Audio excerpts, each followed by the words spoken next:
যে যাহারে ভালোবাসে সে তাহারে পায় না।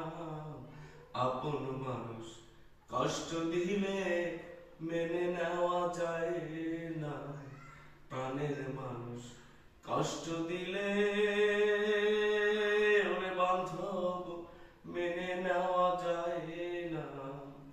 সবার একটা মনের মানুষ প্রাণের মানুষ থাকে, মন প্রাণ উজাড় করিয়া ভালোবাসে তাকে। যে যাহারে ভালোবাসে সে তাহারে পায় না। আপন মানুষ কষ্ট দিলে মেনে নেওয়া যায় না। মনের মানুষ কষ্ট দিলে